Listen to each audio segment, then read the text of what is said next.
Orlando Scandrick. He's going to stop by the desk. We'll ask him about the state of the Cowboys, the injuries, and the race in the NFC East. We can't wait for that. Finally, I'll have somebody to have my back on this show against that cowboy hate coming across the table. We have a cowboy hater and a lover. It's going to be great. I don't even know why I need to be on the show tomorrow. All we're going to see is a bunch of cowboy cheerleaders.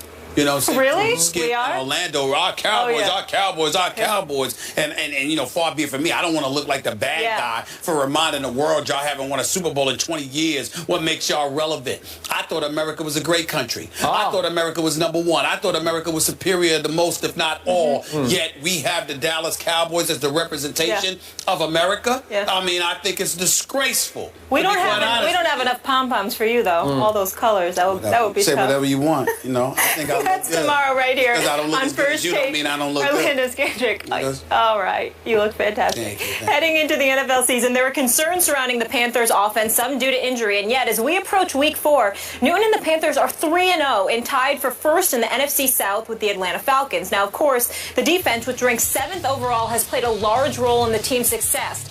But still, Cam has basically been responsible for all of the Panthers' offense, generating 76% of their offensive yards and 7 of their 8 total touchdowns, 5 passing, 2 rushing.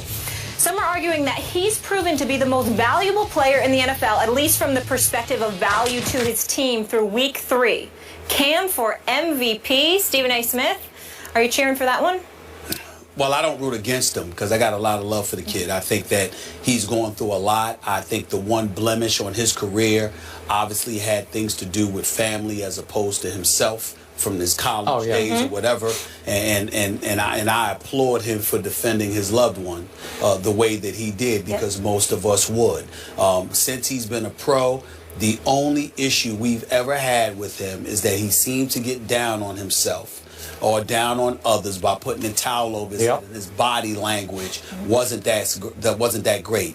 When you shred everything or shove everything aside, that is the only thing that we've been able to say negatively about Cam Newton. The development has been there. Now you sit there and look at him and say he's got to get over the hump. He's got to take that to the next level. I remember Skip getting on him because of that pick 60 through to Cam Chancellor last year in the postseason. But that was against the Legion of Boom. That was against the #1 defense in the NFL. And he was devoid of a lot of offensive weapons. And that was before. And you have to remember that was because his GM decided to just clean house. Steve Smith was gone, along with a plethora of other individuals that ended up being gone as well. Now you got Jonathan Stewart, who's still there. He can't give you 4 yards a carry. He's only giving you 3.5 a game. D'Angelo Williams is gone. Steve Smith Sr. is gone. Kelvin Benjamin obviously went down, got injured. So what do we have? We have Cam Newton, and the only thing he has available to him is a suspect offensive line with guys I barely even know. You know, Michael O'Hare, I know him, but Norwell, Callie, Turner, Remmers. I mean, when you look at this offensive line, to say it's suspect, I'm not going to say they're awful, but they've never been associated with greatness. So you got that offensive line, and it's proven because their running game is somewhat suspect. You know, he's been sacked already 5 times. Then you take that into account and you look at the weapons that he has available to him. We like Greg Olsen. He's been on this show.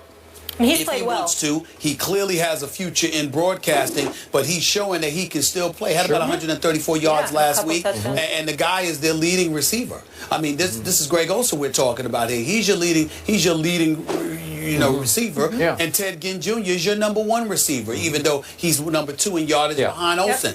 So your 2 primary targets is Olsen and Ted Ginn Jr. You have not much of a running game to speak of, and yet you're finding a way to feed off what that really, really good Carolina Panthers defense gives you, and you're managing to win games. So is he Aaron Rodgers? No.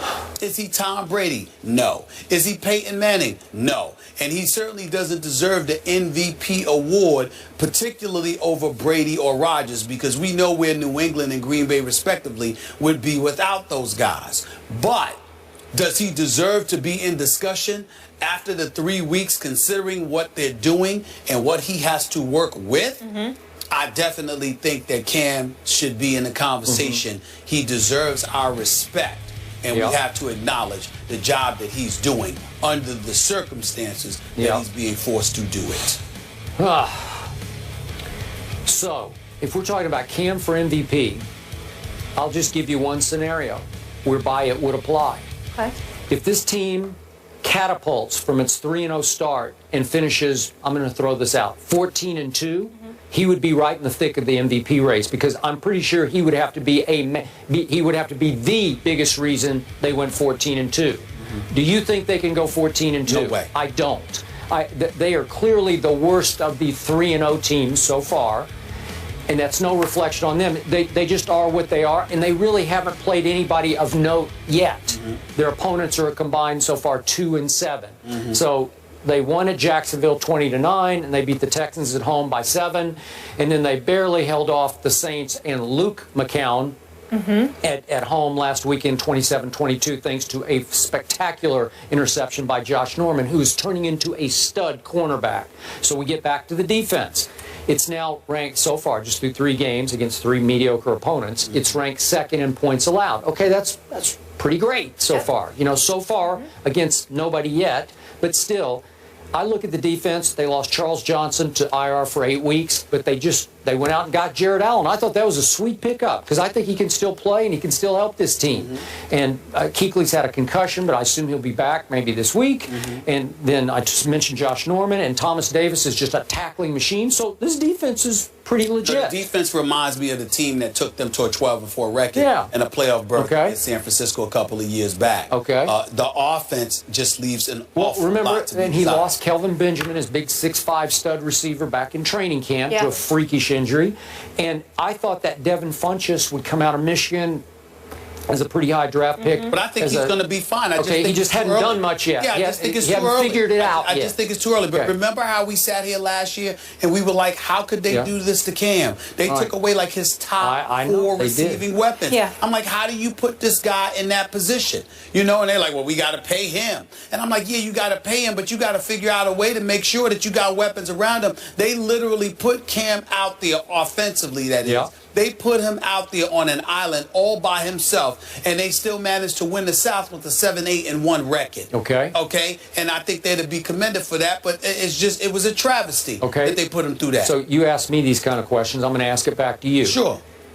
Cam Newton already leads all quarterbacks in rushing with 144 rush yards. He is the second leading rusher on their football team to Jonathan Stewart, obviously. And in some games, I think he's going to be the first leading rusher on their team, because that's who they are. Can he stay upright through all those games? Let me tell you why he can. Some people use his athletic ability. He's big. He's strong. If I'm wrong, it's because I only see what the camera shows me, because I haven't been to any Carolina Panthers game, even though I would love to be, because I love me some Charlotte, North Carolina. But I will tell you this. Cam seems to me to be a smart runner. He's not exactly Russell Wilson, but he's pretty close. As far as sliding goes. Well, he doesn't have to, because Cam usually running to the side, and he's usually getting out of bounds. He's not usually running to the middle of the field, as far as I can tell. Again, I'm not at the game, so I don't see every play. But from the camera angles, when I see Cam Newton running the football, he's usually not running where he's required to slide. He's usually running out of bounds. He doesn't get hit too much running outside the pocket. That doesn't happen to him all the time, and I attribute that to his intellect, because he's not trying to do it. Think about how embarrassing it was when we were talking about RG3, and we were like literally suggesting that he go over to the Nationals to let them teach him how to slide. All right, because he wasn't getting out of bounds. I agree. And when he was in bounds, he was diving head first, which gives them the license to hit him. Because we didn't want him to get injured. Or he didn't slide properly.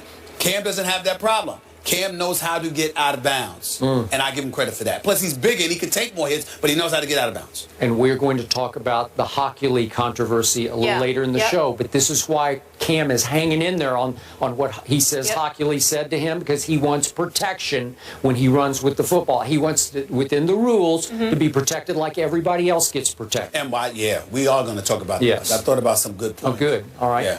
One quick question before I get in trouble by our producers. Are they the best team in the NFC South right now? Yeah, you'd have to say that. By the way, no. Oh, I forgot about Atlanta. I say the Falcons are, but by the way, you don't worry about getting in trouble with the producers. Skip's got you. I don't know about me, because you're from Connecticut. But you're the one who runs this show. He got your police. Oh, please! You know you lying. That's lying. That's laughable.